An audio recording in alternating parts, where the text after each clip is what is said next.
সজনে ডাঁটা তো অনেকভাবেই রান্না করা হয়, তবে আমার পদ্ধতিতে একবার বানিয়ে দেখুন। সিম্পল হলেও কিন্তু টেস্ট দারুণ আসে।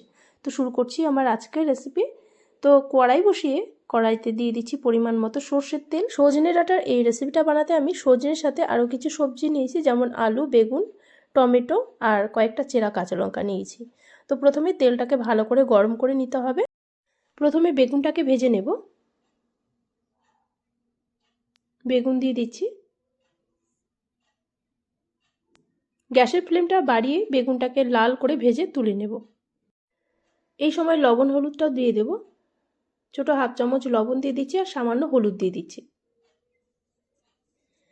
এই রেসিপিটা বানাতে খুব একটা বেশি সময় লাগে না আর খুব সিম্পলভাবেই আমি এটা বানিয়েছি।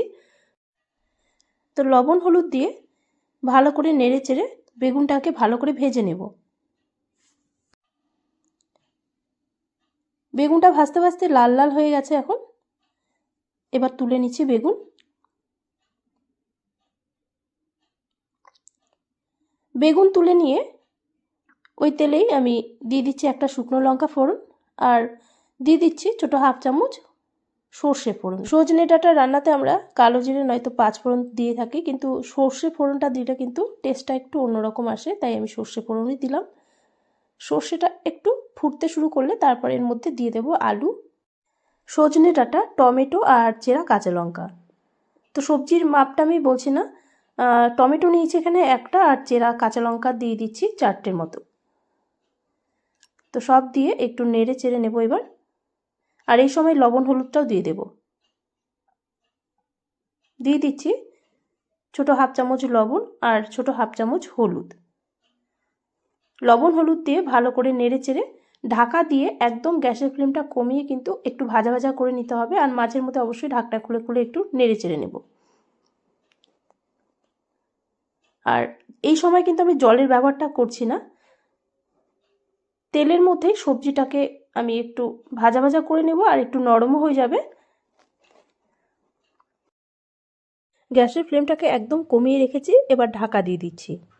আর মাঝের মধ্যে একটু ঢাকনা খুলে খুলে নেড়ে চেড়ে নিতে হবে। তো আমি প্রায় 2-3 মিনিট পর ঢাকনাটা সরিয়ে এবার নেড়ে চেড়ে দিচ্ছি। সবজিগুলো সেদ্ধ হয়েছে, তবে আরও একটু সেদ্ধ হতে হবে। দেখুন আলু কিন্তু একটু শক্ত আছে, এদিকে সজনে ডাঁটাও একটু শক্ত আছে, তো আরও একটু আমি ঢাকা দিয়ে রাখবো।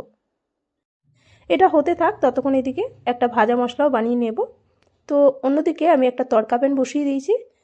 এর মধ্যে দিয়ে দিচ্ছি বড় 1 চামচ পোস্ত আর দিয়ে দিচ্ছি বড় 1 চামচ হলুদ সর্ষে। এবার কয়েক সেকেন্ড এই সর্ষে আর পোস্তটাকে একটু নেড়ে চেড়ে নিচ্ছি। তবে বেশিক্ষণ ভাজা যাবে না, কারণ সর্ষে বেশি ভাজলে কিন্তু একটু তেতো হয়ে যায়, তাই জাস্ট কয়েক সেকেন্ড একটু নেড়ে চেড়ে তারপর নামিয়ে নেব। তো কয়েক সেকেন্ড একটু ভেজে তারপর নামিয়ে নিচ্ছি এখন। নামিয়ে এটাকে আমি মিক্সিং জারে একটু ঠান্ডা করে গুঁড়ো করে নেব।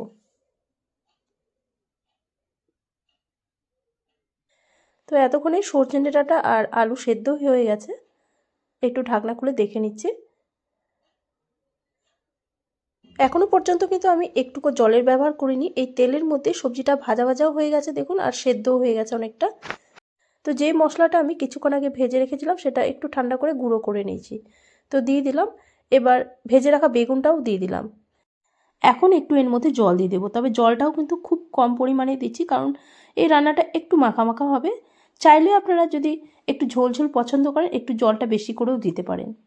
তবে আমার কাছে সজনে ডাঁটার চচ্চড়িটা একটু মাখা মাখাই ভালো লাগে, খুব একটা ঝোল ভালো লাগে না, তাই আমি কিন্তু মাখা মাখা করেই নামাচ্ছি। তো 2 মিনিটের জন্য আরও একটু ঢাকা দিয়ে রাখছি। 2 মিনিট পর ঢাকনাটা সরিয়ে এবার সবশেষে এর মধ্যে সামান্য একটু চিনি দিয়ে দেব। একটু নেড়ে চেড়ে নিচ্ছি। এবার ছোট 1 চামচ দিয়ে দিচ্ছি চিনি।